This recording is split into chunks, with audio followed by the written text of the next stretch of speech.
Primero, un anuncio de 15 segundos. Hace un par de días, nuestro oyente y mecenas en Patreon, Jordi Argelaga, me ha enviado el siguiente correo electrónico. Abel, en primer lugar deseo hacerte llegar mi alegría por vuestra decisión de venir a España. Es una excelente opción y deseo que todo vaya lo mejor posible. Gracias, Jordi. En segundo lugar, como no domino el tema de Internet actual, ignoro si ya lo has comunicado, pero en un video diste la posibilidad de decirnos la fuente de donde salen las personas que han estado en magistraturas romanas, o eso entendí. Bueno, gracias, Jordi. Yo le respondí que lo que él me pide no le voy a responder de manera privada, sino más bien lo voy a hacer públicamente para que otros también puedan aprovechar del tema. Así que eso es lo que vamos a hacer en nuestro próximo episodio, episodio 25, Tito Lucrecio Tricipitino. Vamos a ver las listas y los sitios y las bibliotecas universitarias que yo visito antes de escribir cada uno de nuestros episodios. Listo, sigamos. Ahora sí, empezamos con nuestro episodio 612, la batalla de Filipos.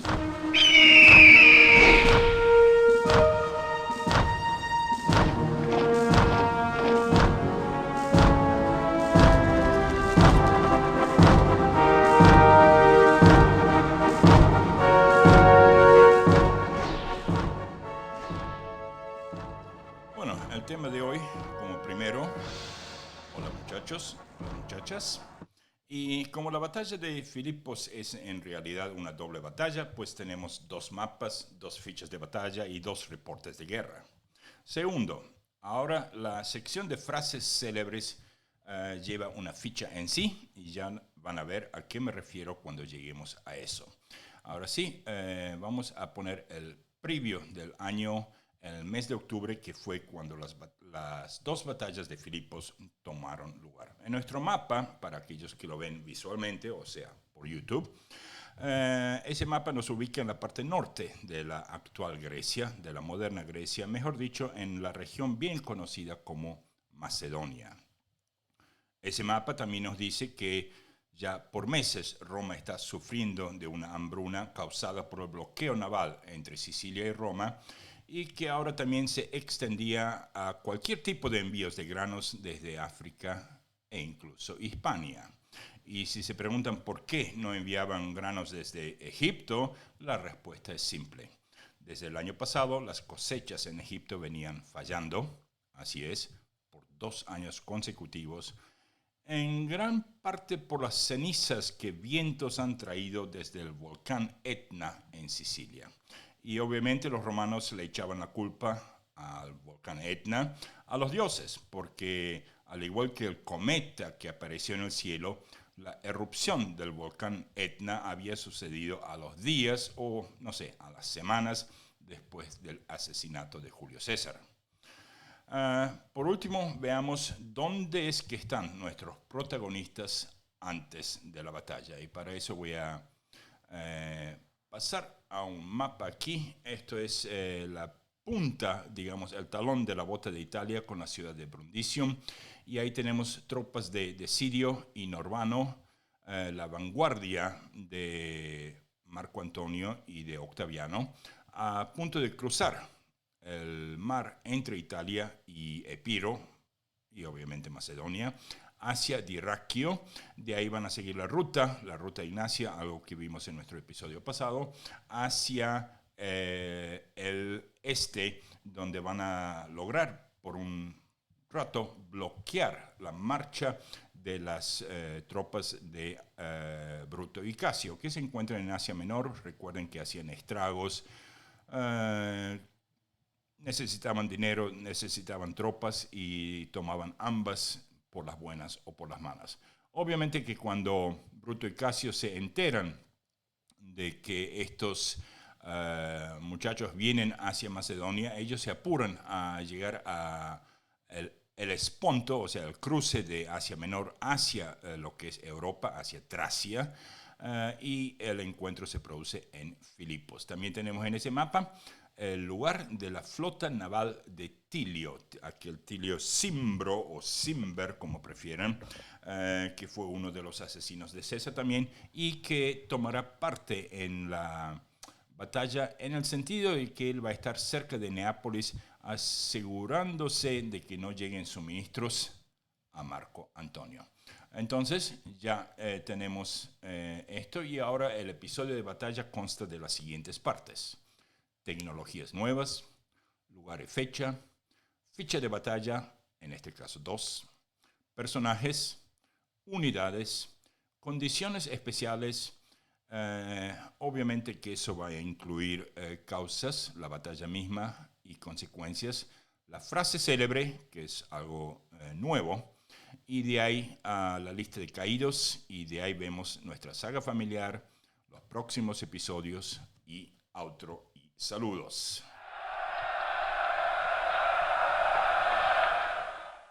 Bueno, y vamos a tecnologías nuevas, y en realidad aquí no hubo una tecnología nueva, y en lugar de ello hasta podemos decir que en la segunda de las dos batallas de Filipos, la del 23 de octubre, ambos lados hasta decidieron no usar proyectiles tales como flechas o piedras enviadas por catapultas, y eso se debe en gran parte por lo cerca que Marco Antonio había decidido poner sus fuerzas al enfrentarse a la fuerza de Casio y Marco Junio Bruto. Bueno, mucho más de eso y el porqué de Marco Antonio ponerse tan cerca, bueno, tenemos 1 hora y pico para eso. El lugar y fecha. El lugar y fecha, ya sabemos, el lugar es Macedonia y la ciudad de Filipos, donde Bruto y Casio llegaron después de haber tenido que hacer un círculo por las montañas, al haber sido bloqueados por Norbano Saxa y la vanguardia de Marco Antonio. Filipos es una ciudad que antes se llamaba Datus, D-A-T-U-S, y antes de eso, Crénides. La verdad es que no sé si se pronuncia Crénides o Crénides, pero igual lo voy a deletrear, C-R-E-N-I-D-E-S. Entonces, Crénides, creo yo, porque había muchos manantiales que brotaban alrededor de una colina muy cercana a ese lugar. El antiguo rey macedónico llamado Felipe la fortificó la ciudad porque la consideró una excelente fortaleza contra los tracios en aquel entonces y nombró a la ciudad por sí mismo, o sea, Filipos. Esta situación en una colina escarpada y su tamaño es exactamente el de la cima de la colina. Hay bosques en el norte a través de los cuales un famoso y respetado guerrero tracio que va a formar parte del episodio de hoy, llamado Rascupolis, condujo al ejército de Bruto y Casio cuando tuvieron que dar la vuelta por las montañas debido al hecho de que se encontraron con la vanguardia de Norbano. Repito el nombre de ese tracio, Rascupolis, eso es R-H-A-S-C-U y luego polis, como la palabra polis. Como una nota de al lado, ese Rascupolis tiene un hermano que también forma parte del episodio de hoy y ya van a ver el nombre de ese hermano suyo. Presten atención. Bueno, voy a cambiar el mapa aquí. A ver si este es el mapa. Sí, este es. Al sur hay un pantano que se extiende hasta casi el mar, o sea, muy cerca de donde está la ciudad de Neápolis. Al este se encuentran las gargantas de los sapianos y los corpilianos, y al oeste una llanura muy fértil y hermosa que se extiende hasta las ciudades de Mursino y Dravisco y el río Strimón alrededor de 350 estadios. Ahora, aquí se dice que, esto es en parte leyenda, que Perséfone fue llevada mientras recogía flores y aquí es donde surgió el río Sigactes, en el cruce del cual se dice que rompió el yugo del carro del dios del cual el río recibió su nombre. O sea que uno de los ríos, llamado Sigactes, era nombrado por un dios llamado Sigactes, y ahí se rompió el yugo del carro de Dios, mientras en el momento que Perséfone andaba por ahí recogiendo flores. Bueno, la llanura se inclina hacia abajo, de modo que el movimiento es fácil para los que descienden desde Filipos hacia la ciudad de Neápolis y Anfípolis, pero es muy laborioso para los que suben desde Anfípolis. Hay otra colina no lejos de Filipos que se llama la colina de Dionisio, en la cual hay minas de oro llamadas Asila. Asila es una palabra griega, no se escribe con I latina, sino con la Y, A-S-Y-L-A. 10 estadios más lejos hay otras dos colinas a una distancia de 18 estadios de la propia Filipos y 8 estadios entre sí. En esas colinas estaban acampados Casio y Bruto, por eso es que hacemos hincapié en la locación de esas colinas, el primero en el sur y el último en el norte de los dos. No avanzaron contra el ejército de Norbano en retirada porque supieron que Antonio se venía acercando, ya que Octaviano se había quedado atrás a causa ¿de qué? De una enfermedad. Ahora, la llanura era admirablemente apta para la lucha y las cimas de las colinas para acampar, ya que a un lado había pantanos y estanques que se extendían hasta el río Strimón, y al otro lado desfiladeros desprovistos de caminos y prácticamente intransitables. Entre estas colinas, a 8 estadios de distancia, se encuentra el paso principal de Europa a Asia entre las puertas. Obviamente es la Vía Egnacia. Ahora, vamos a cambiar de mapa, vamos a hacerlo un poquito más cerca para que veamos esto un poco mejor. Al otro lado de este espacio construyeron una fortificación de campamento en campamento, dejando una puerta en el medio, de un modo que los dos campamentos se convirtieron prácticamente en uno, a pesar de que estaban a más de 2,5 kilómetros separados. Junto a esa fortificación fluía un río que algunos llamaban Ganges, así es, igual como el río Ganges en India, y otros lo llamaban Gangites.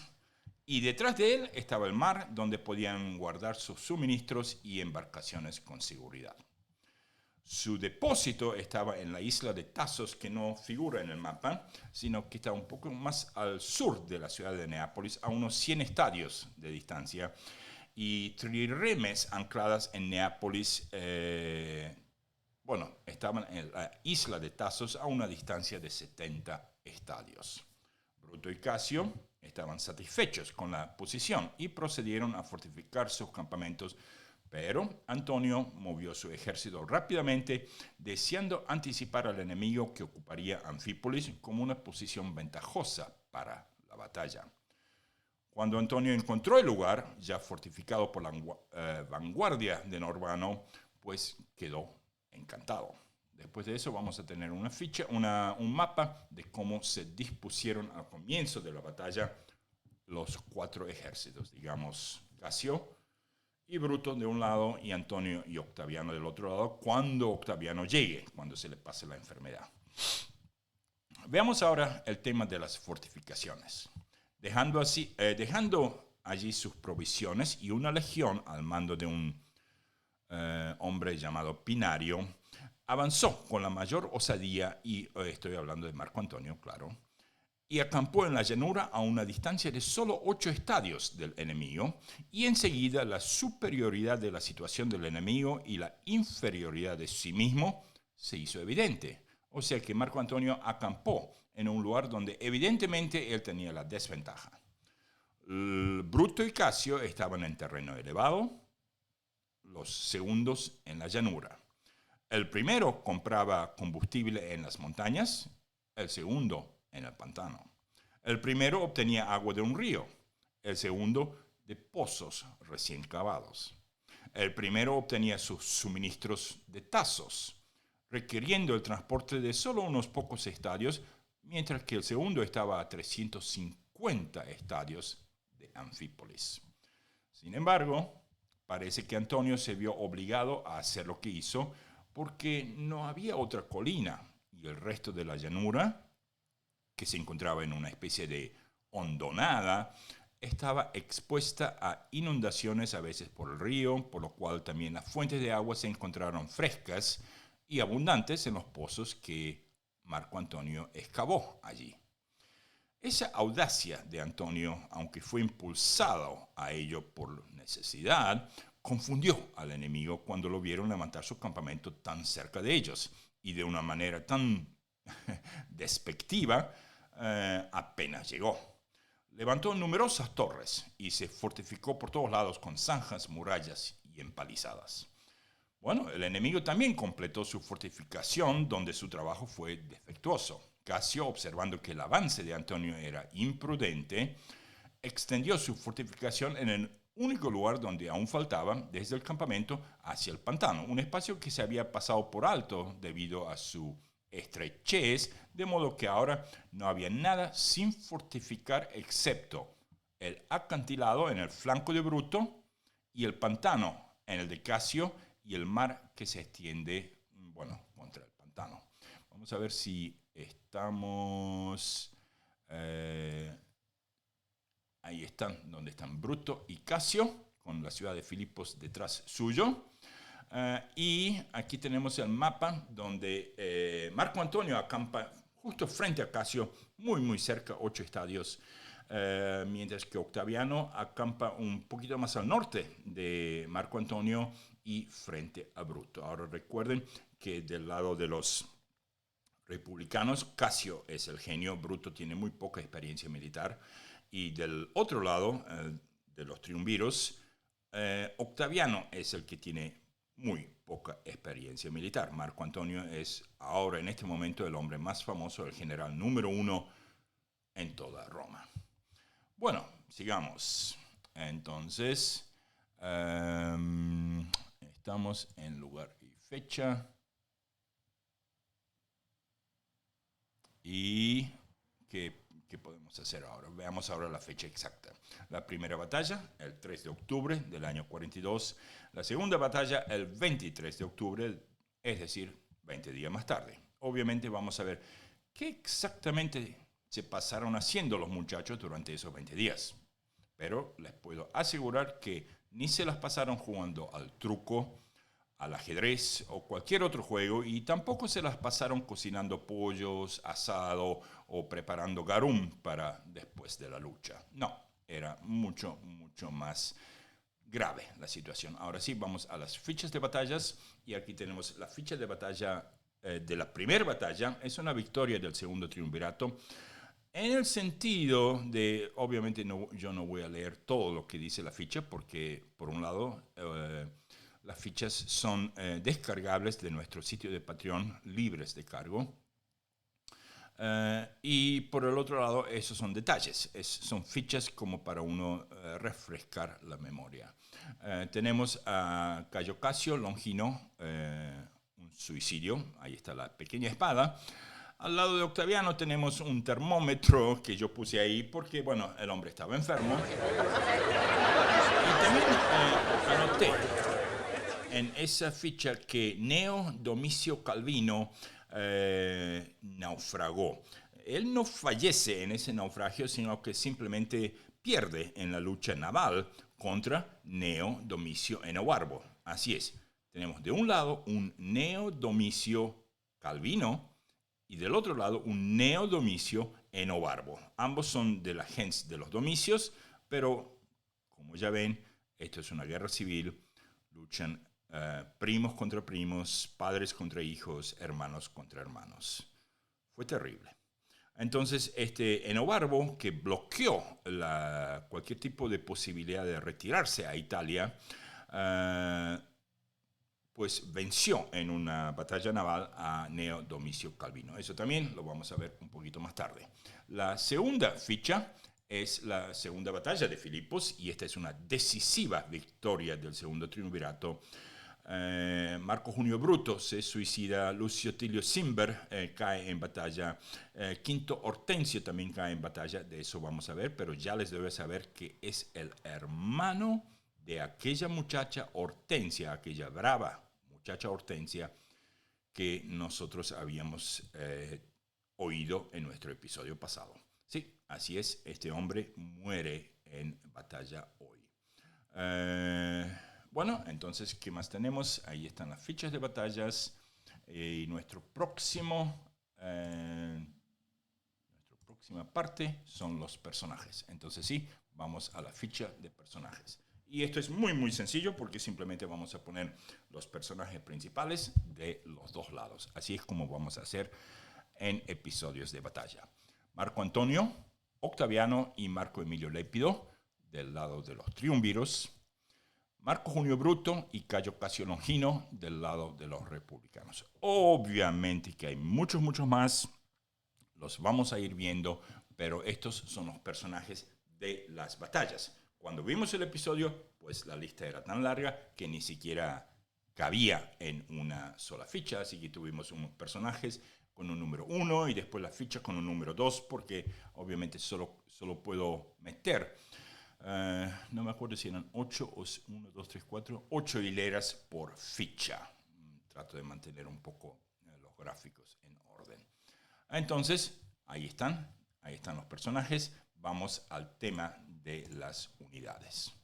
Y para hablar de las unidades, nos vamos a basar en un historiador llamado Apiano. Y Apiano cuenta lo siguiente. Había 19 legiones, aproximadamente, de infantería en cada bando, pero las de Bruto y Casio carecían de algo de estar completas, mientras que las de Octavio y Antonio estaban casi completas. De la caballería, Antonio tenía 13.000 jinetes, y mientras que Bruto y Casio, por haber andado por Asia Menor reclutando, pues tenían mucho más. En vez de 13.000, tenían 20.000 jinetes, incluyendo tracios. Bueno, en realidad había tracios de ambos bandos.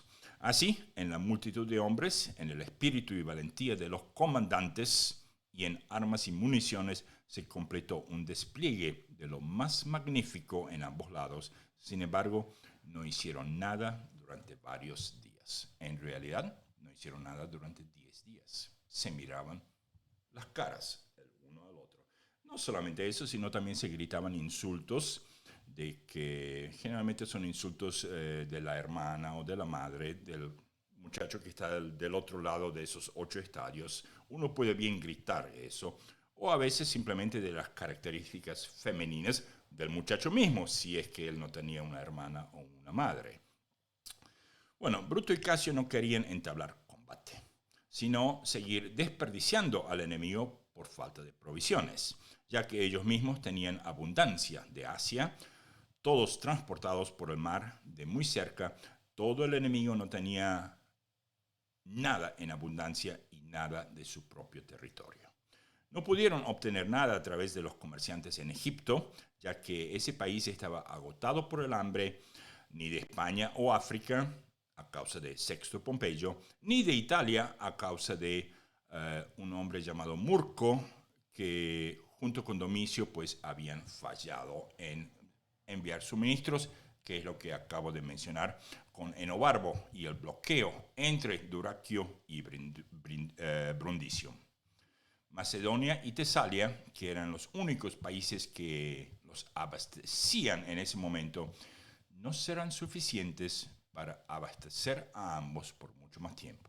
Además, recordemos que estamos en octubre.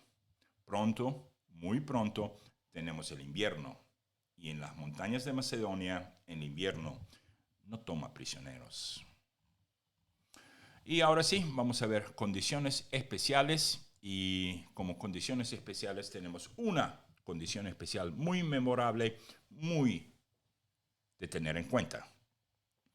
La condición especial que quiero resaltar aquí es que en algunos meses del año, en este mes de octubre, la tierra, o sea, la polvareda que se levantaba al haber un ejército de semejante tamaño, era tremenda. Era tan imposible de ver de un lado al otro que esa mala visibilidad será una de las causas por la falta de comunicación total entre los dos ejércitos, es decir, Bruto y Casio. Obviamente que esos muchachos, así se hacía en los tiempos antiguos, cuando había un ejército demasiado grande y si había dos comandantes, entonces los muchachos dividían el ejército y bueno, cada uno hacía lo suyo, sin mucha comunicación entre sí. Obviamente hoy en día esto es muy diferente, pero la condición especial, muy mala visibilidad. Vamos a ver que eso va a tener un efecto catastrófico en el campo de los republicanos el día 3 de octubre. Vamos ya. Y este es el recuento de Apiano. Comenzamos así, vamos a volver a inicio de batalla donde están los ejércitos y voy a leer lo que cuenta Apiano de esa guerra. Conscientes principalmente por estos hechos, Bruto y sus generales prolongaron la guerra. Antonio, temeroso de la demora, resolvió obligarlos a comprometerse. Formó un plan para efectuar un paso a través del pantano en secreto, si era posible, para meterse en la retaguardia del enemigo sin su conocimiento y cortar su avenida de suministro a Tasos. Es decir, si Marco Antonio conseguía crear una especie de plataforma por la cual él podría entrar al pantano sin ser visto por Casio y rodear a Casio, atacarlo desde atrás, pues ese era el plan. Así que dispuso sus fuerzas para la batalla con todos los estándares establecidos cada día, de modo que pudiera parecer que todo su ejército estaba formado, mientras que una parte de su fuerza realmente trabajaba día y noche, haciendo un pasaje estrecho en el pantano, cortando cañas, levantando una calzada sobre ellos y flanqueándola con piedra para que la tierra no se caiga y cubriendo las partes más profundas con pilas, todo en el más profundo silencio. Las cañas, que aún crecían alrededor de donde estaba él, impedían que el enemigo viera esa obra. Después de trabajar 10 días de esa manera, envió repentinamente una columna de tropas por la noche que ocupó todas las posiciones fuertes dentro de sus líneas y construyó varios reductos al mismo tiempo. Casio obviamente estaba asombrado por el ingenio y el secreto de ese trabajo y formó un contradiseño para aislar a Antonio de sus reductos. Obviamente que ahora él va a crear su propia salida de donde está Casio para cortar ese viaducto y evitar de esa manera que Marco Antonio pues lo rodee. Llevó un muro transversal a través de todo el pantano desde su campamento hasta el mar, cortando y tendiendo puentes de la misma manera que lo había hecho Antonio, y colocándola empalizada en lo alto de los montículos, interceptando así el paso hecho por Antonio, de modo que los que estaban adentro no podían escapar de él, ni él les prestó ayuda. Eso lo forzó a crear, a enfrentarse. Cuando Antonio vio que cuando él vio eso, ya era mediodía, instantáneamente, con rabia y con furia, volvió a su propio ejército, que estaba mirando en otra dirección, y lo condujo contra la fortificación cruzada de Casio entre su campamento y el pantano. O sea que utilizó la plataforma, salieron corriendo hacia el campamento de Casio. Eso lo obligó a Casio a moverse, a salir, a luchar. Sigamos a ver qué dice Apiano. Llevaba herramientas y escaleras con la intención de tomar, estoy hablando del campo de Casio, por asalto y entrar por la fuerza dentro del campamento. Mientras realizaba esa audaz carga de forma oblicua y cuesta arriba a través del espacio que separaba a los dos ejércitos, que no era mucho, los soldados de Bruto se sintieron provocados por la insolencia del enemigo al precipitarse audazmente a través de su frente mientras estaban ahí armados. Eso es Bruto, pero él está 2,5 kilómetros más al norte. Casio ni se entera de lo que está pasando. Así que, cargaron por su propia cuenta los hombres de Bruto, sin ninguna orden de sus oficiales, y mataron con mucha masacre, como es natural en un ataque de flanco, todo lo que se les ocurrió. Una vez comenzada la batalla, cargaron contra el ejército de Octaviano, que estaba enfrente, lo pusieron en fuga, lo persiguieron hasta el campamento que Antonio y Octavio tenían en común y capturaron el campamento. El propio Octavio no estaba ahí. Él había sido advertido en un sueño que tuvo uno de los médicos de Octavio que tuviera cuidado con ese día, como él mismo ha escrito en sus memorias. O sea que Octaviano, una vez después, cuando fue emperador, escribió en sus memorias que uno de sus doctores le dijo que tengan cuidado. Él no estaba ahí. Cuando Antonio vio que se entablaba la batalla, se alegró mucho porque la había forzado, pues había tenido problemas con sus provisiones y él consideraba desaconsejable volverse hacia la llanura, no fuera que al hacer la evolución de sus filas se vieran en desorden. Así que continuó su carga, como lo había comenzado en la carrera, y avanzó bajo una lluvia de misiles y se abrió paso hasta que golpeó a la tropa de Casio, que no se había movido de su posición asignada y que estaban asombrados por esa audacia inesperada. Rompió con valentía esa vanguardia y se lanzó contra la fortificación que discurría entre el pantano y el campamento. Claro, esa es también la causa por la cual los muchachos de Casio no se pudieron mover. Estaban muy pegados al campamento y muy pegados al pantano. Ni dos por tres, Marco Antonio demolió la empalizada, llenó la zanja, socavó las obras y mató a los hombres en las puertas. Había una docena, sin hacer caso a los proyectiles lanzados desde la muralla, que tampoco era alta, hasta que había forzado una entrada a través de las puertas. Y otros habían abierto brechas en la fortificación, y eso ahora ya son como la 1:30 de la tarde. Y otros habían trepado por los escombros. Todo eso se hizo tan rápidamente que los que acababan de capturar la fortificación se encontraron con los hombres de Casio, que ya habían estado trabajando en el pantano, acudiendo en ayuda de sus amigos, y con una poderosa carga los pusieron en fuga. Claro, los muchachos que Casio mandó al pantano a contrarrestar la acción, lo que venía haciendo por 10 días Marco Antonio, ahora tenían que volver, pero estos ya estaban en el campamento y los empezaban a matar uno por uno a medida que volvían a, digamos, ayudarle a los suyos.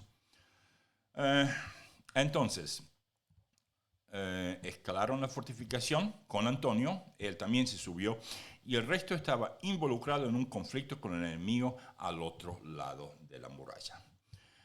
Bueno, esos son los golpes para Casio. Como el campamento estaba en una posición fuerte, solo estaba custodiado por unos pocos hombres, por lo que Antonio los venció fácilmente. Los soldados de Casio fuera del campamento ya estaban siendo golpeados, y cuando vieron que el campamento había sido tomado, se dispersaron en una huida desordenada. ¿Para dónde van a huir? No hacia el pantano, sino que están huyendo hacia donde Bruto está persiguiendo a los muchachos de Octaviano, obviamente sin Octaviano.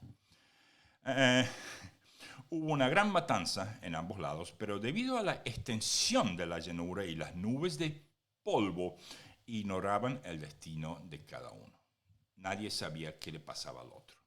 Cuando se enteraron de los hechos, recordaron sus fuerzas dispersas. Los que regresaban se parecían más a porteadores que a soldados, y no se percibían, dice Appiano, ni veían nada con claridad. Por lo contrario, cualquiera de las partes habría arrojado sus cargas y habría atacado ferozmente a los demás, llevándose el botín de esa manera desordenada. Según la conjetura, el número de muertos del lado de Casio, incluidos los escuderos esclavos, era de aproximadamente 8,000, y del lado de Octavio el doble. Ahora, la parte donde Casio se suicida. Cuando Casio fue expulsado de sus fortificaciones y ya no tenía ni un campamento al cual ir, se apresuró a subir a la colina hacia Filipos y examinó la situación.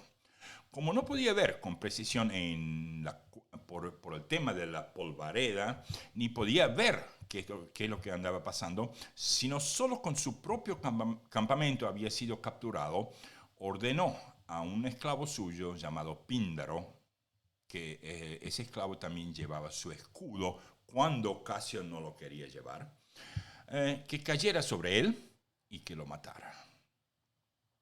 Mientras Píndaro aún se demoraba, claro, no es fácil matar a un amo, no sé cuántos años habrán estado juntos ahí.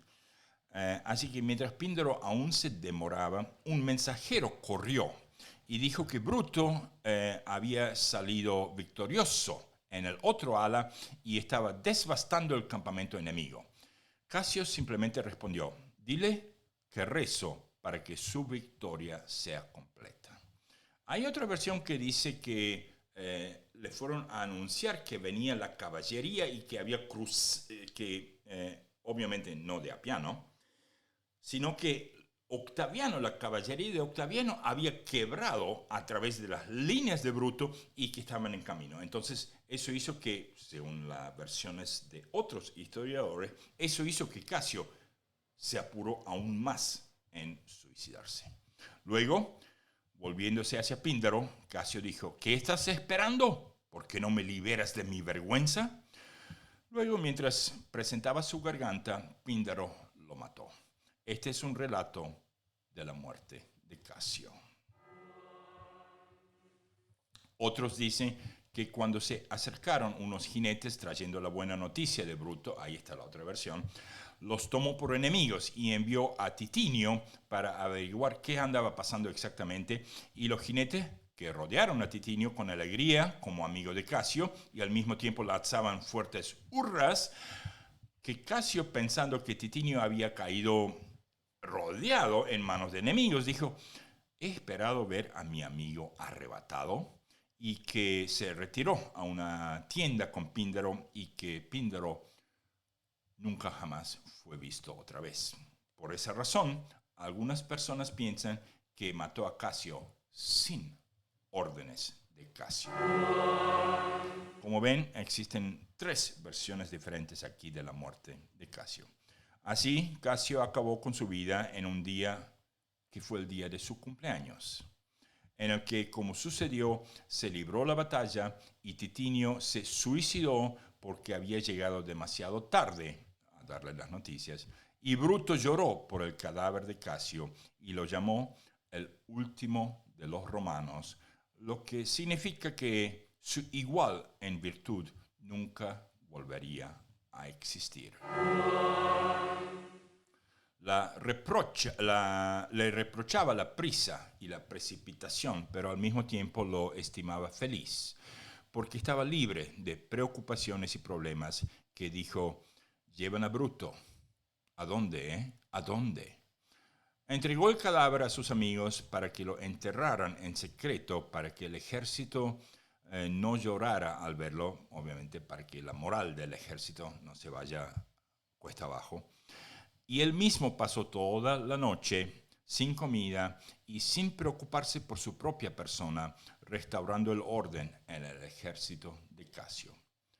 Por la mañana, el enemigo dispuso su ejército en orden de batalla, de modo que pareciera que no habían sido derrotados.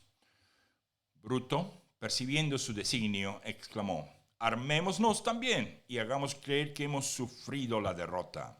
Así que puso sus fuerzas en línea y el enemigo se retiró. Bruto dijo a sus amigos en broma: nos desafiaron cuando pensaron que estábamos cansados, pero no se atrevieron a ponernos a prueba. Esto obviamente es la mañana del 4 de octubre.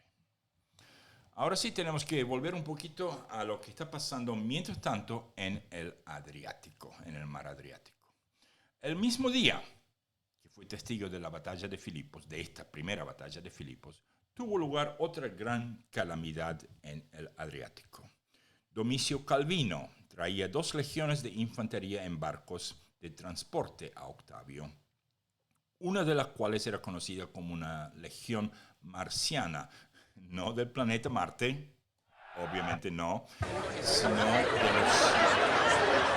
del pueblo de los Marcios en Italia Central, que era un pueblo que quedaba, aquí puedo usar los mapas, aquí, Marcia quedaba, a ver, de Roma, queda justo ahí, cerca del lago Fucino.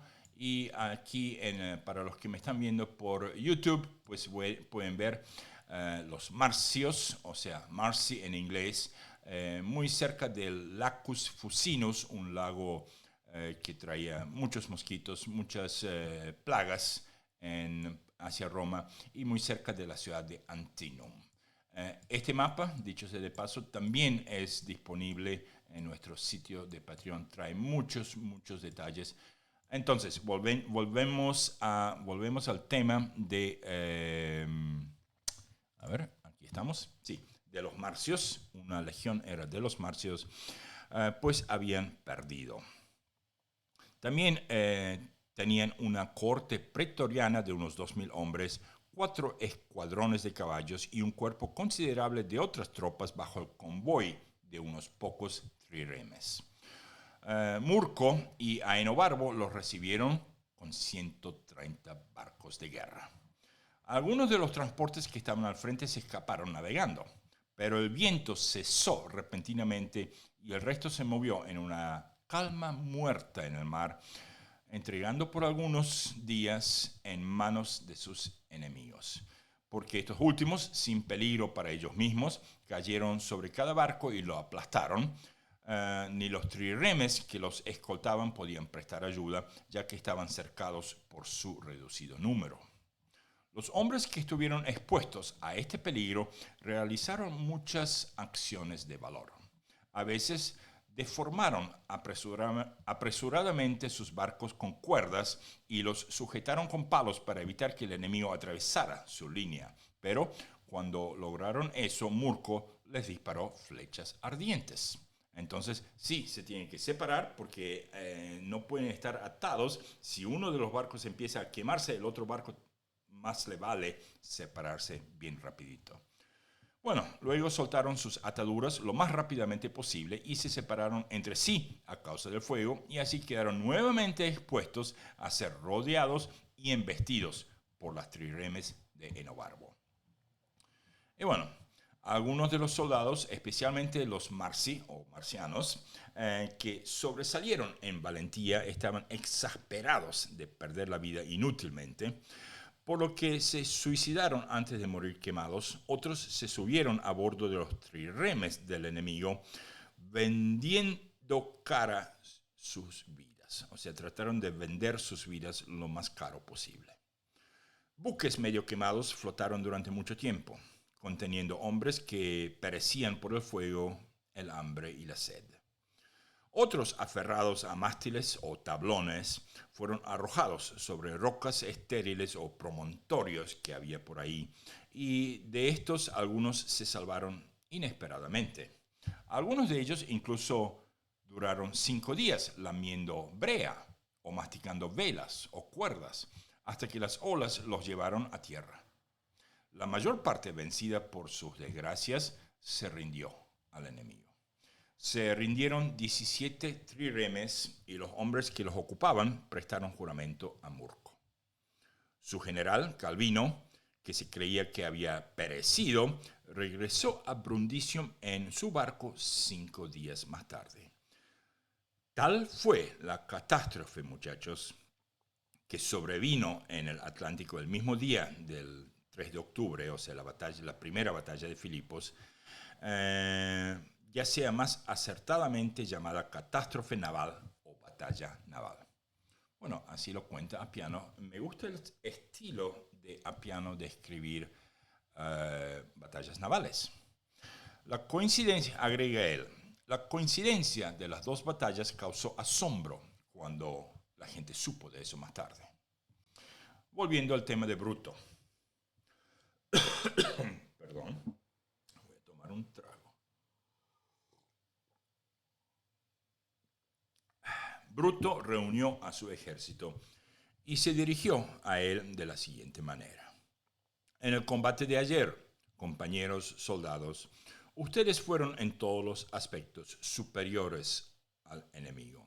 Comenzaron la batalla con entusiasmo, aunque sin órdenes, y destruyeron por completo a su famosa cuarta legión, en la que su ala depositó su confianza. Y todos los que la apoyaron hasta su campamento y tomaron y saquearon el campamento primero. De modo que nuestra victoria supera con creces el desastre de nuestro ala izquierdo, o sea, Casio. Pero aquí lo que realmente sucede es que los muchachos de Bruto, cuando vieron que estaban al alcance del campamento de Octaviano, que Octaviano no estaba, dicho sea de paso, estaba escondido en el pantano mismo.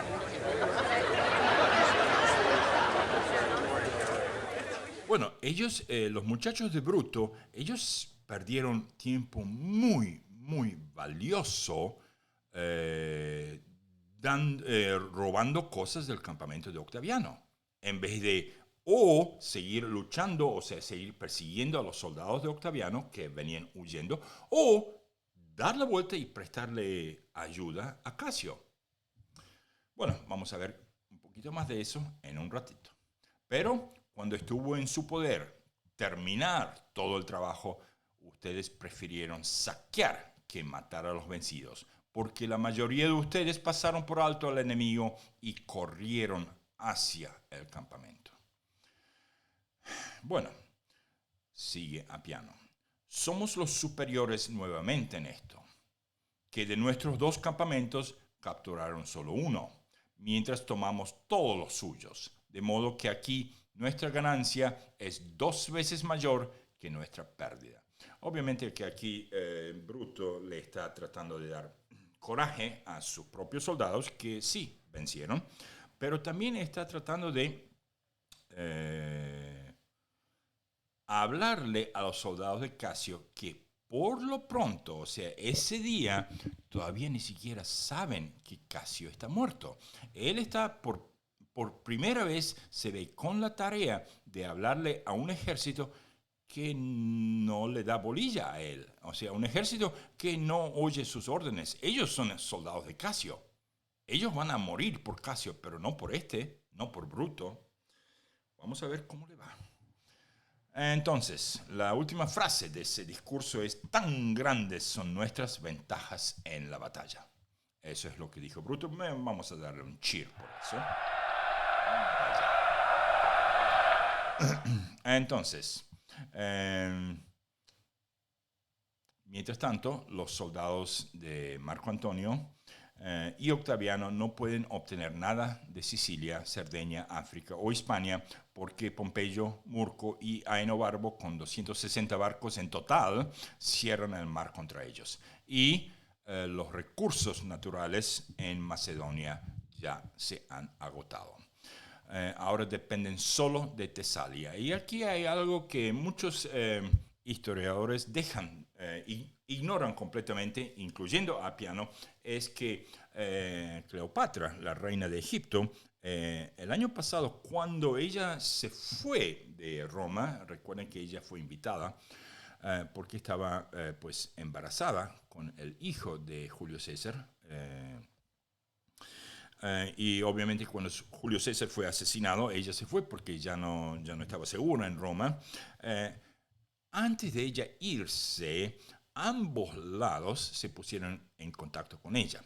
Es decir, para ser más concreto, Casio le habló primero y ella dijo que no le podía prestar ayuda y que ella necesitaba concentrarse en lo que venía pasando en Egipto y que al parecer iban a tener una mala cosecha en Egipto. Eso fue el año pasado.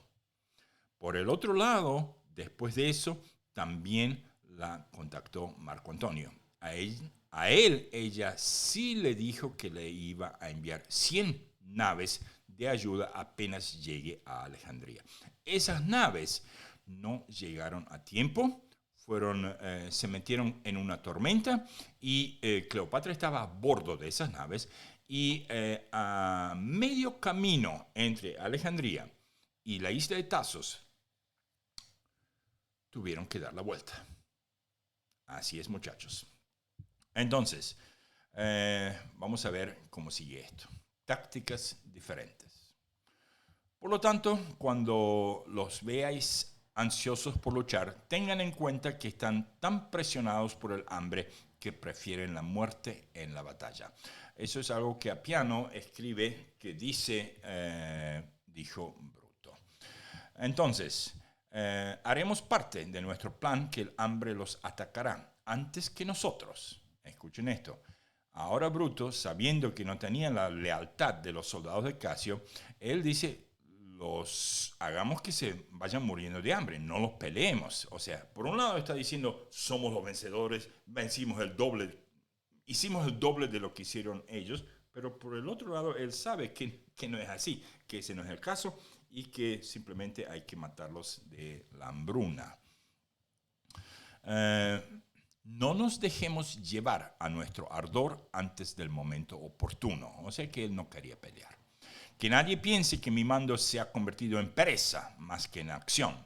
Cuando pongo mi mirada en el mar detrás de nosotros, que nos envía todas estas ayudas y provisiones y nos permite ganar la victoria sin peligro. Si esperan y no se preocupen de los insultos y provocaciones del enemigo, que no es más valiente que nosotros, como muestra el trabajo de ayer, pero está tratando de evitar otro peligro. O sea, él le está diciendo que esos insultos de la hermana y de la mamá y de ellos mismos, o sea, las cualidades femeninas de ellos mismos, que las ignoren, que no se enfurezcan por eso, simplemente déjenlo que se vayan muriendo de hambre.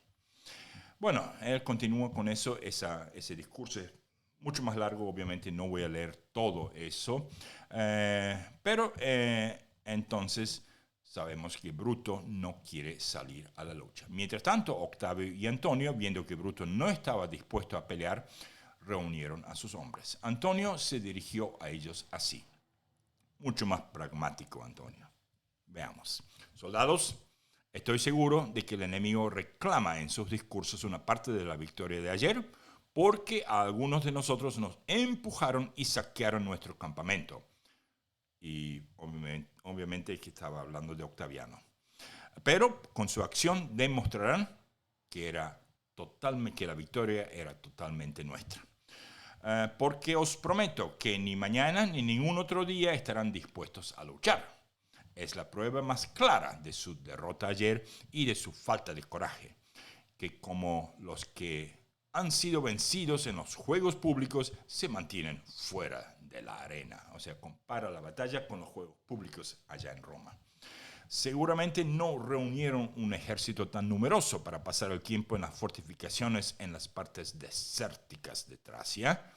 Construyeron sus fortificaciones cuando aún se acercaban porque tenían miedo. Y ahora que estamos aquí, se adhieren a sus fortificaciones debido a la derrota de ayer, por lo que también se comprometieron los más viejos y los más experimentados de sus generales en total desesperación. En ese momento, cuando ese discurso sucedió, ni Marco Antonio ni Octaviano todavía no sabían que Casio cometió suicidio. Ese día, un poquito más tarde, esa noticia le va a llegar. Entonces, a ver, ¿qué más dice Apiano? Los que les quitamos ayer equilibra lo que perdimos y tal vez más, por traer consigo todo lo que habían extorsionado y saqueado de Asia, mientras que ustedes, viniendo de su propio país de Italia, obviamente, dejaron en casa todo en el camino, todo lo que tiene que ver con lujo, y habéis traído consigo nada más que lo necesario. O sea que le está diciendo a los muchachos que, bueno, los muchachos del otro lado, ellos tienen todo lo que han robado y saqueado de ciudades de Asia, eso es cierto. Mientras que ustedes, héroes, muchachos míos, han venido de Italia, no llevaron nada de lujo consigo, caminaron hasta Brundisium, marcharon hasta Brundisium, se embarcaron ahí, marchamos hasta aquí y bueno, por eso somos mejores. Entonces, habiendo dicho eso, volvió a reunir a sus hombres al día siguiente. Como el enemigo no caería incluso entonces, Antonio estaba disgustado, pero continuó liderando a sus hombres todos los días les hablaba. Bruto tenía una parte de su ejército en línea para no verse obligado a luchar y con otra parte custodiaba el camino por donde se transportaban sus provisiones. Ahora, había una colina muy cerca del campamento de Casio que era difícil de ocupar para un enemigo porque por su cercanía estaba expuesta a las flechas del campamento. Sin embargo, Casio lo había puesto en guardia para que nadie se atreviera a atacarlo. Como había sido abandonado por Bruto, el ejército de Octavio lo ocupó de noche, con 4 legiones, y se protegió con cestería y con escondites contra arqueros enemigos. Esa es una de las cosas buenas que las legiones de Octaviano hicieron, pero no fueron órdenes de Octaviano. Bueno, una vez asegurada esa posición un tanto sorprendente, trasladaron a otras 10 legiones a una distancia de más de 5 estadios hacia el mar. Los vienen rodeando de a poquito. 4 estadios más adelante colocaron 2 legiones más con el fin de extenderse de esa manera hasta el mar, con miras a romper la línea enemiga, ya sea a lo largo del mar mismo, o a través de la marisma o pantano, o de alguna otra manera, para cortarles los suministros. ¿Saben qué? Les salió bien el tiro. Salieron, los rodearon en 2 días, empezando con la colina de los ejércitos de Octaviano. Bueno, ¿qué hizo Bruto? ¿Cómo contrarrestó Bruto ese movimiento? Se puso a hacer fortificaciones frente a su campamento y alrededor de las fortificaciones que ya tenía.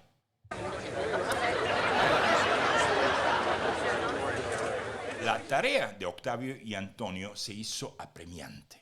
El hambre ya se sentía y en vista de la magnitud de la hambruna que se avecinaba, el miedo crecía sobre ellos cada día más porque Tesalia ya no podía proporcionar suficientes suministros ni podían esperar cualquier cosa del mar que fue mandado por el enemigo a todas partes. O sea que se les cortó el suministro a las fuerzas de Bruto y Casio, que ya no tienen a Casio, también.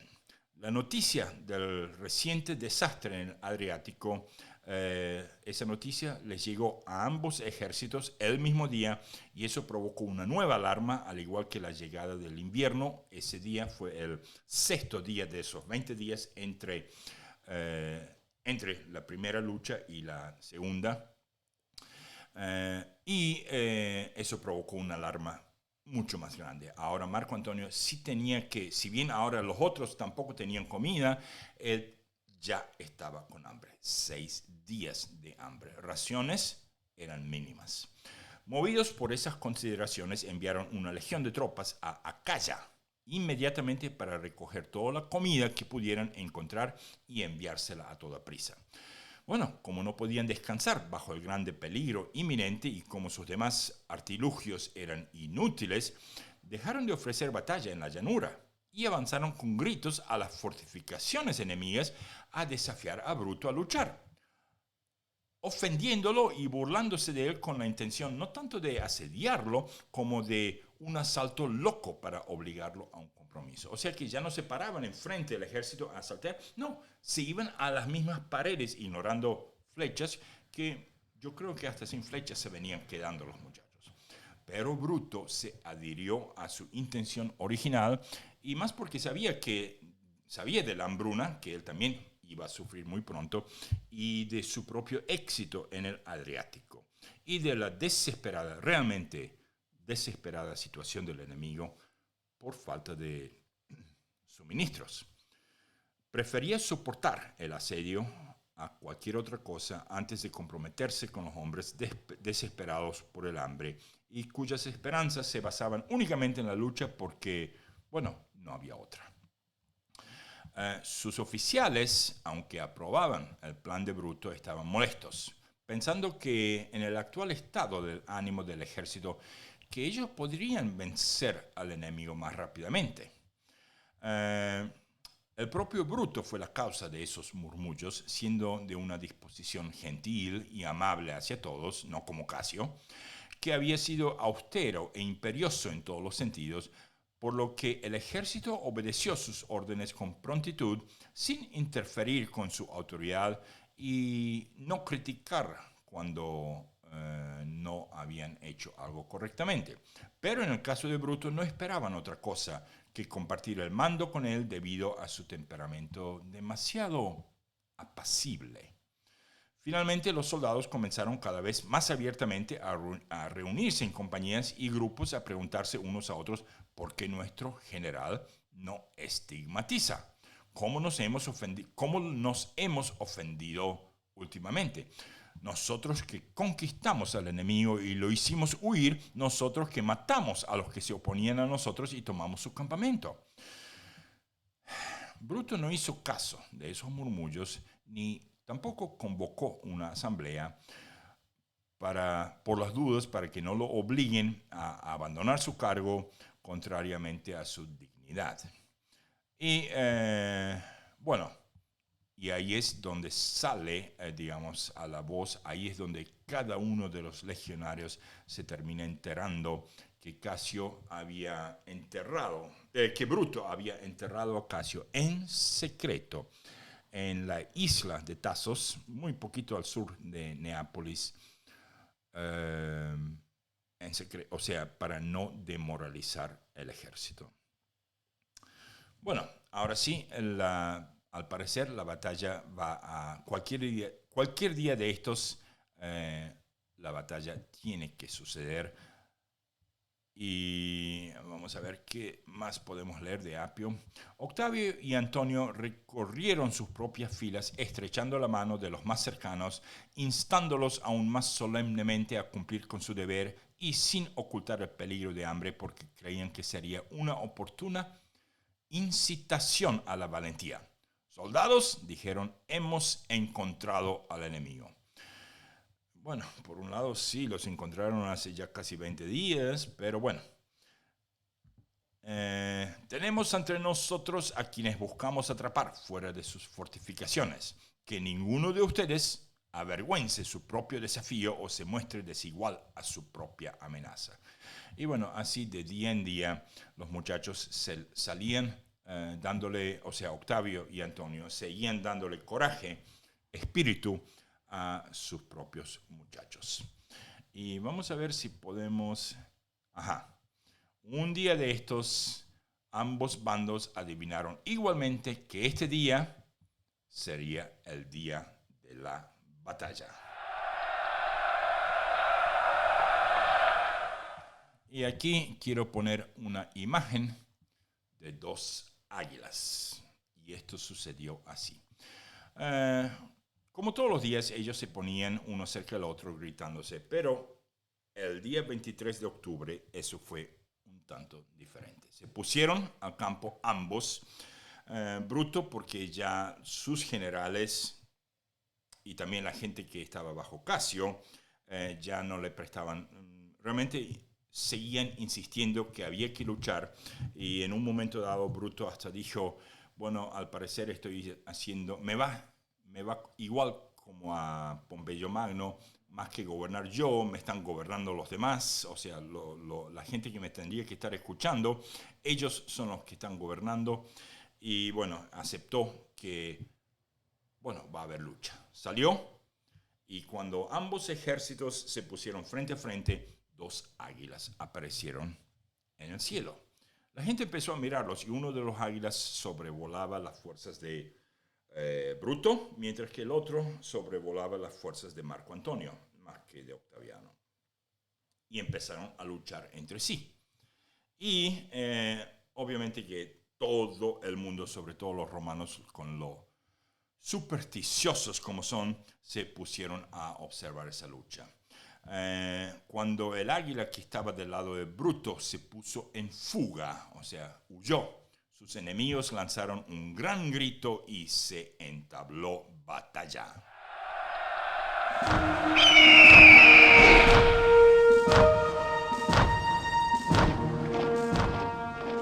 Tenían poca necesidad de flechas, piedras o jabalinas, que son habituales en la guerra, pero que no recurrieron a las maniobras y tácticas habituales de las batallas, sino que entrando en combate cuerpo a cuerpo con espadas desnudas, mataron y fueron matados, buscando para romper las filas el uno al otro.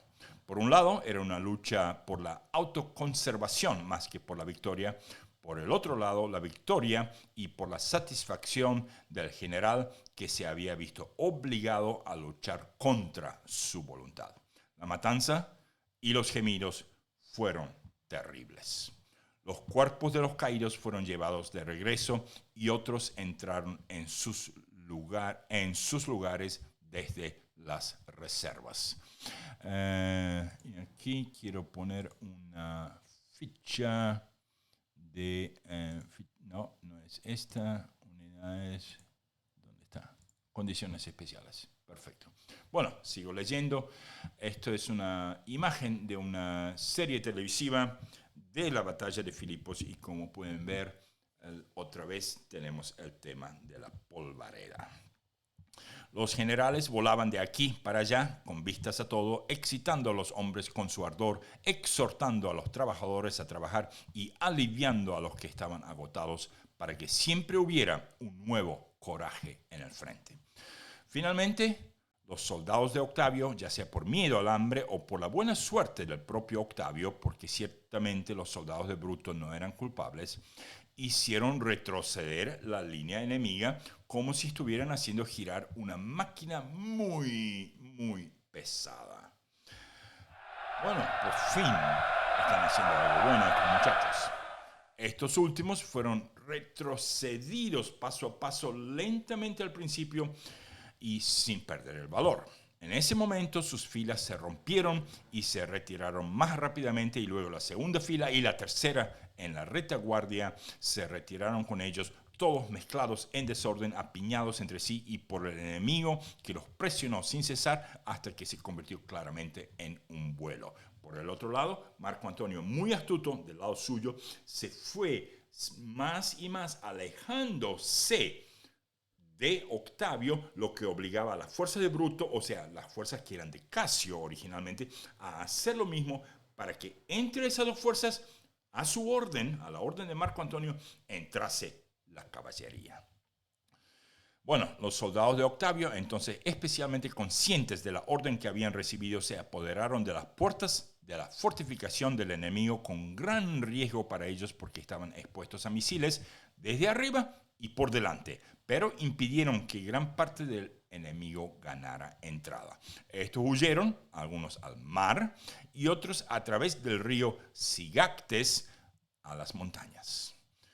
Bueno, habiendo derrotado al enemigo, los generales dividieron el resto del trabajo entre ellos. Octavio para capturar a los que debían escapar del campamento y vigilar el campamento principal, mientras que Antonio lo era todo y atacaba por todas partes, cayendo sobre los fugitivos y los que todavía se mantenían unidos, y en sus otros lugares del campamento aplastando a todos por igual con, según Apiano, vehemente impetuosidad. Temiendo que los líderes se le escaparan y reunieran otro ejército, envió la caballería por los caminos y salidas del campo de batalla para capturar a aquellos que intentaban escapar. Eso lo metió en el medio, por eso se alejó a propósito. Estos dividieron su trabajo, algunos de ellos se apresuraron a subir la montaña contra Rascus o Rasco, y al comienzo de este episodio yo les había contado que existía un tracio que guió a Casio y a Bruto a través de las montañas, porque los tracios sí conocían las montañas mucho mejor, llamado Rascopolis, y que les conté que él tenía un hermano, él se llama Rasco, así, Así es, como me rasco la cabeza. Entonces, este hombre el Tracio, que fue enviado con ellos debido a su conocimiento de los caminos. Rodearon las posiciones fortificadas y los acantilados, persiguieron a los fugitivos y vigilaron a los que estaban dentro. Otros persiguieron al propio Bruto.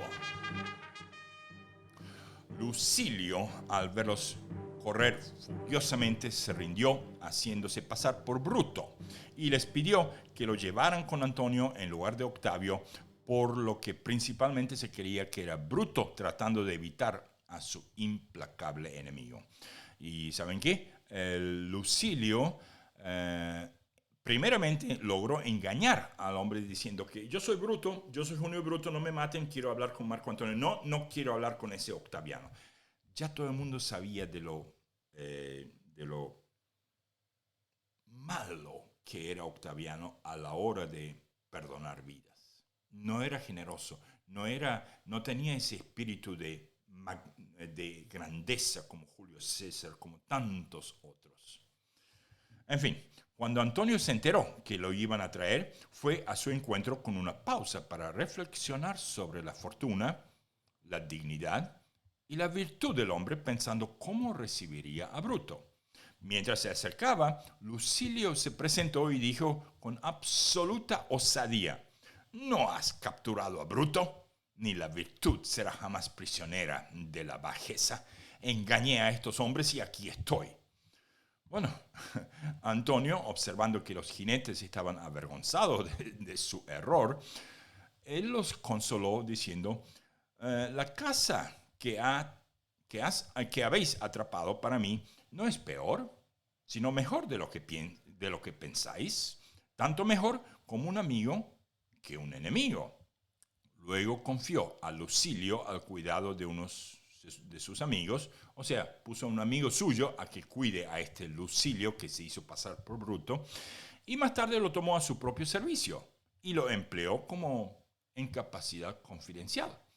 O sea, consiguió un amigo por el hecho de que este Lucilio tenía coraje y obviamente tenía buenas ideas, y Marco Antonio era el tipo de persona que decía: ese tipo de gente a mí me hace falta. Bruto huyó a las montañas con una fuerza considerable, con la intención de regresar a su campamento por la noche o descender al mar.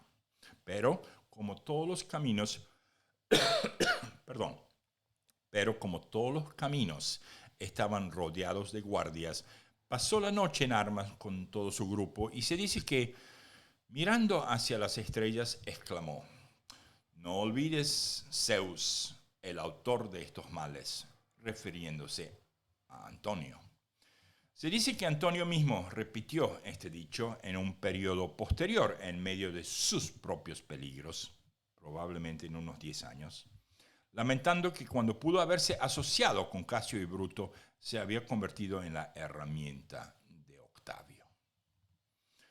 En la actualidad, sin embargo, Antonio pasó la noche en armas con sus puestos de avanzada frente a Bruto, fortificándose con un parapeto de cadáveres y botines reunidos. O sea, que usaban cadáveres y botines para, digamos, reforzar sus fortificaciones. Octavio trabajó duro hasta la medianoche y luego se retiró debido a su enfermedad otra vez, dejando a Norbano para que vigile el campamento enemigo. O sea que Norbano ahora estaba a cargo del campamento de Bruto. Al día siguiente, Bruto, al ver que el enemigo todavía lo acechaba y que tenía menos de 4 legiones completas, que había subido a la montaña con él, pensó que era mejor no dirigirse a sus tropas, sino a sus oficiales, que estaban avergonzados y arrepentidos de su culpa. Claro, él les había dicho: los matemos de a poquito con hambre. A ellos envió para ponerlos a prueba y para saber si estaban dispuestos a romper las líneas enemigas y recuperar su propio campamento, que todavía estaba en manos de las tropas que habían quedado ahí. Estos oficiales, él está equivocado, Norbano está en su campamento. Estos oficiales, aunque se habían apresurado a la batalla sin avisar, habían sido de buen coraje en su mayor parte, pero ahora, debido a que ya tenían un un destino, o sea, ya sabían que iban a morir, dieron a su general la respuesta inmerecida de que debía cuidarse a sí mismo, que ellos habían tentado la fortuna demasiadas veces y que no desperdiciara la última esperanza de alojamiento que le quedaba en la vida. Entonces Bruto le dijo a sus amigos: ¿ya no le sirvo a mi país, si tal es el temperamento de esos hombres? Y llamando a Estrato, el epirota, un hombre del Epiro, que era uno de sus amigos, le dio la orden de apuñalarlo. Mientras este Estrato, no sé si es con E en español, en algunos lados aparece ESTRATO, en otros aparece como STRATO. Bueno, de todas maneras, mientras Estrato todavía lo instaba a deliberar, no quería matarlo, Bruto llamó a uno de sus sirvientes. Entonces Estrato dijo: tu amigo no se quedará corto de tus sirvientes en la ejecución de tus últimas órdenes si la decisión se torna realmente. Con esas palabras clavó la espada en el costado de Bruto, quien no se encogió ni se apartó. Así murieron Casio y Bruto, dos romanos muy nobles e ilustres y de incomparable virtud, pero por un solo crimen. Porque aunque pertenecían al partido de Pompeyo el Grande y habían sido enemigos en la paz y en la guerra, de Cayo César los hizo sus amigos y de amigos los trataba como a hijos. El Senado en todo momento tuvo un cariño peculiar hacia ellos y una lástima por ellos cuando cayeron en esta desgracia. Por estos dos otorgó amnistía a todos los sicarios y cuando huyeron les otorgó gobernaciones para que no fueran desterrados. Sí, hasta gobernaciones les daba César. No es que despreciaran a Cayo César o que se alegraran de lo que le había sucedido, pues sí admiraban su valentía y su buena fortuna, sino que ratificaban sus actos y concedieron durante mucho tiempo de esas magistraturas que llevaban gracias a César, que la vida no les podía dar nada mejor. Por su celo por estos dos hombres y su solicitud por ellos, los llevaron bajo sospecha de complicidad en el asesinato. Tanto eran esos dos en honor de todos. Los más ilustres de los exiliados fueron más honrados que Sexto Pompeyo, aunque él estaba más cerca y no era irreconciliable con los triunviros, mientras que ellos estaban más lejos y más irreconciliables. Cuando se hizo necesario para ellos tomar las armas, no habían transcurrido 2 años enteros antes de que hubieran reunido más de 20 legiones de infantería y algo así como 20.000 jinetes y 200 barcos de guerra, con los aparatos correspondientes y una gran cantidad de dinero. ¿Y para qué todo eso? ¿Para qué tanto así? Antes de seguir, voy a poner las check. Ya tenemos tecnologías, ya hicimos esto, los personajes y estamos en la batalla. Bueno, estamos por terminar el tema de la batalla, pero sí nos quedan varias partes aquí.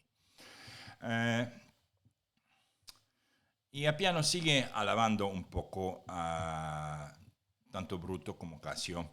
No voy a leer todas las alabanzas, pues pueden elegir su libro, todo hasta del capítulo 110 al capítulo 138.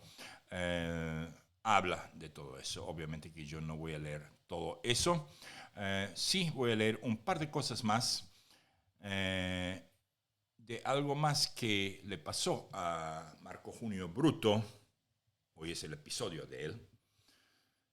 De algo que Dicen que también dijo antes de morir, porque existen versiones que dicen que cuando se retiró a esa montaña con 4 legiones, que no eran realmente 4 legiones, sino que eran como 40 personas nada más, y que se pasaron 3 días bailando y recitando y tomando vino y recitando poemas griegos.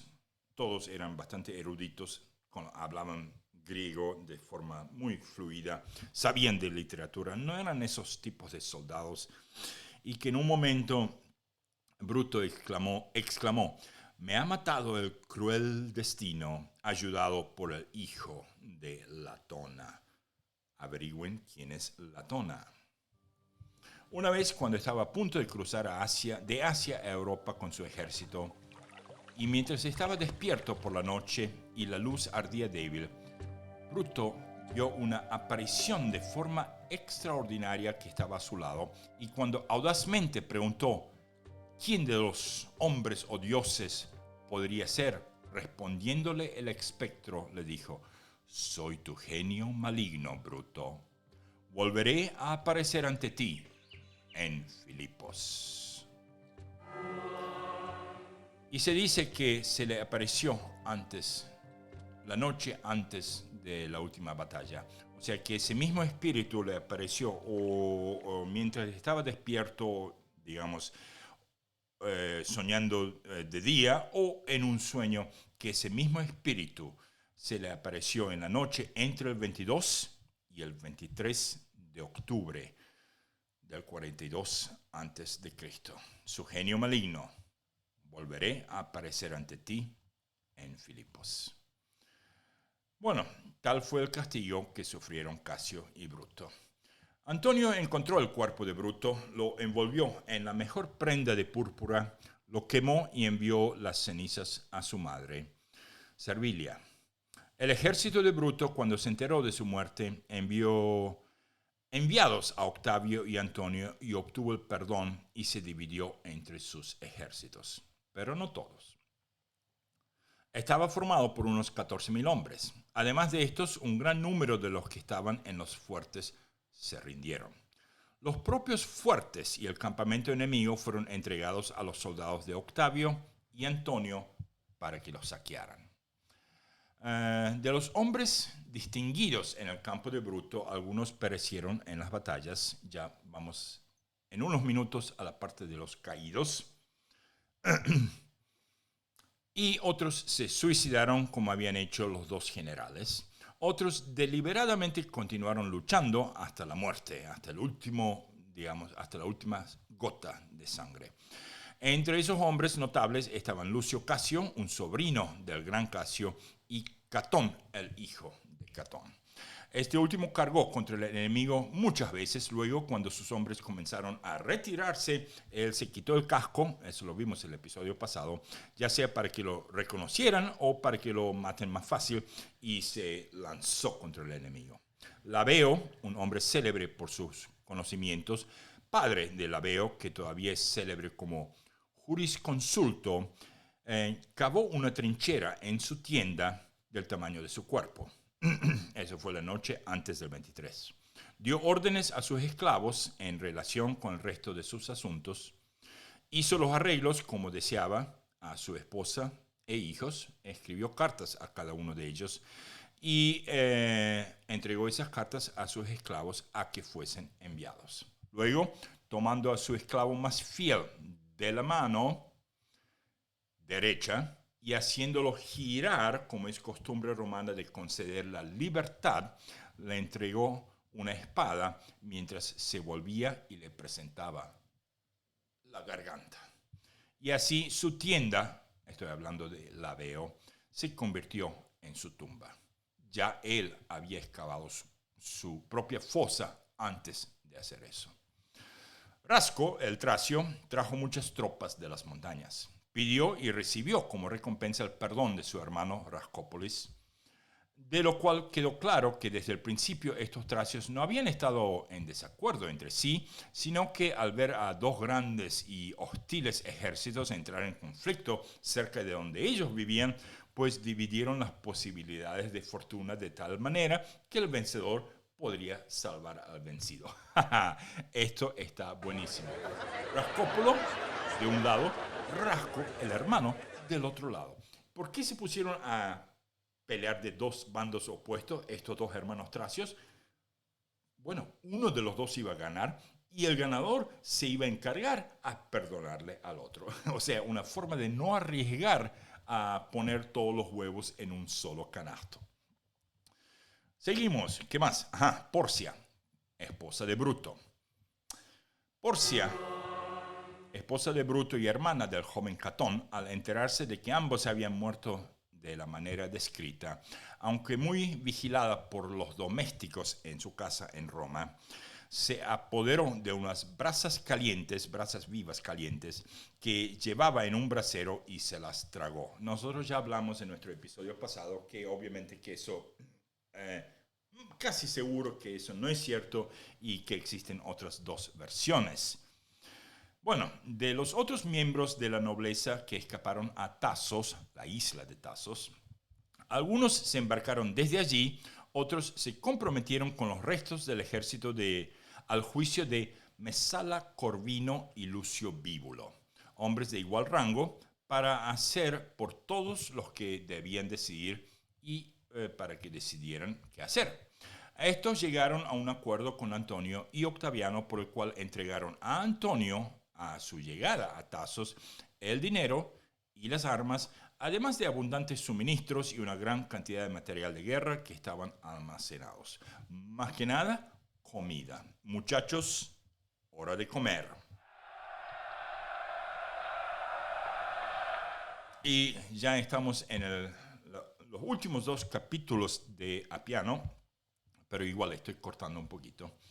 Así, Octavio y Antonio, con arriesgadas osadías y dos enfrentamientos de infantería, lograron un éxito como nunca antes se había conocido, porque nunca antes habían entrado en conflicto ejércitos romanos tan numerosos y poderosos. Así es, muchachos, este es el ejército más grande donde romanos peleaban contra romanos.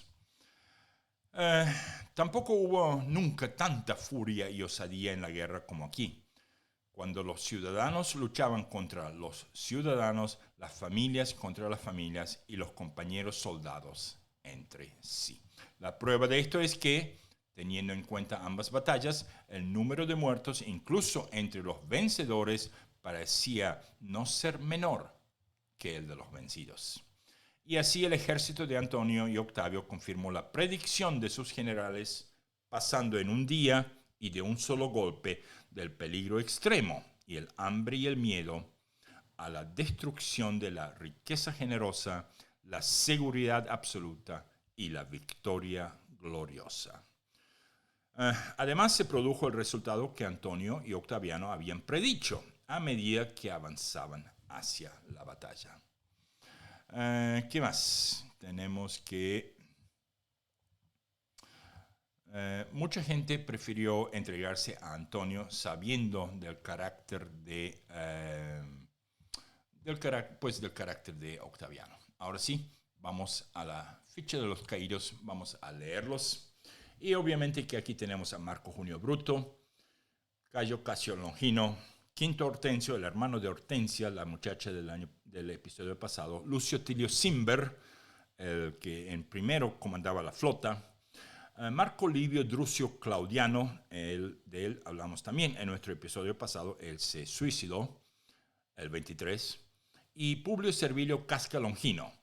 De Marco Valerio Mesala Corvino lo puse en la lista porque fue un caído en batalla, pero no fue asesinado, simplemente fue tomado prisionero. Ok, entonces ya estamos con eso, vamos a la escena y tenemos que los caídos. Y ahora sí, vamos a la frase célebre. Y esta vez la frase célebre es la siguiente: termina la batalla una vez que has empezado. Y yo sé que muchos dicen que por qué no puse una frase de Marco Junio Bruto, pero pues hoy elegí poner una frase de Octaviano. Y eso es, esa frase fue en una frase que Octaviano adoptó Luego, años más tarde, cuando el ejército de Bruto, que arrasó con el campo de Octaviano, pues se quedaron en el campo robando riquezas en vez de atacar a los soldados de Octaviano. Octavio ni siquiera estaba ahí porque se estaba escondiendo en el pantano por un día y una noche entera, así que él no estaba ahí para decir esa frase. Él admite eso en sus memorias, pero bueno, recordemos esa frase, la leo una vez más. Termina la batalla una vez que has empezado. Por Octaviano.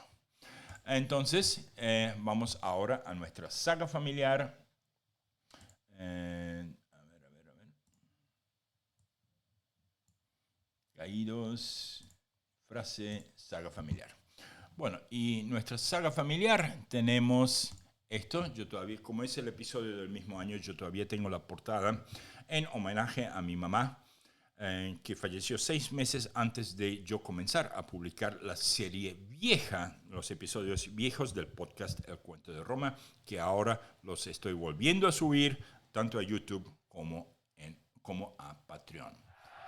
Aquí están los nombres de Lucio Giganio, Tito, el bebito que acaba de nacer este año, Elia, la madre de Lucio Giganio, Marco Domicio y Cornelia. Pero quiero leer algo muy importante. Lucio Giganio, quien había ido a Munda, esta vez no fue ni proscrito ni enviado a luchar a Macedonia, como si una mano divina lo estuviese protegiendo en el año que su segundo hijo Tito había llegado al mundo. Obviamente Elia, la madre de Lucio, dentro de su corazón sentía que eso se debía a los rezos y a los sacrificios que ella mantenía a diario, y que esa acción suya le daba bendiciones no solamente a ella, sino a todos los seres que vivían bajo el techo de Lucio. Y dentro de su corazón, una prueba del poder divino le hablaba a diario a Elia. Explico esto un poco mejor. Resulta que Domicio, aquel bisnieto de la rama de la saga familiar que había huido de Italia y que se había establecido en la isla de Cerdeña, allá en los tiempos de las guerras contra Pirro de Epiro, había logrado traer consigo unos documentos, es decir, unos escritos de aquella famosa matriarca de la familia, nuestra querida Aeliana. Así es, Domicio había traído pedazos y retazos de las ideas de Aeliana, aquellas partes que Aeliana había copiado meticulosamente en placas de cera, palabra por palabra. Y una de esas placas le intrigó por demás, por mucho más que las otras a Elia. Y era obviamente en referencia del amor de Eliana a su esposo Lucio, que fue posible gracias al gran amor de un Dios todopoderoso. Inmediatamente eso le llamó la atención a Elia. ¿Un Dios? ¿Acaso no era un panteón de dioses? ¿Acaso no era que los dioses pululaban en las nubes del panteón, de a miles, dándose golpes de codos para atraer a los ruegos y oraciones de nosotros los mortales aquí abajo?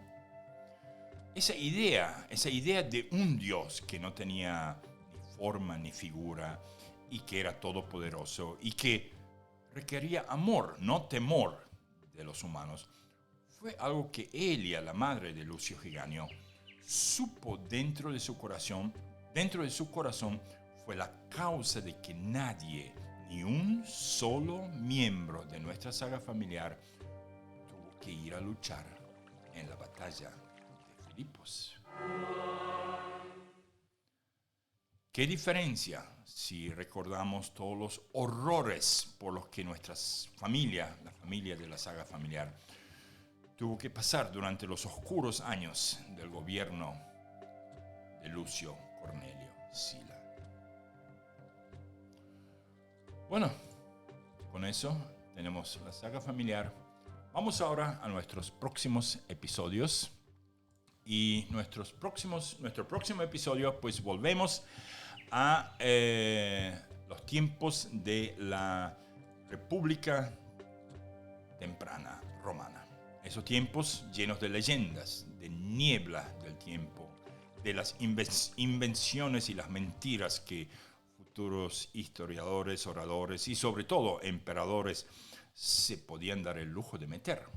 Nuestro próximo episodio, episodio 25, Tito Lucrecio Tricipitino.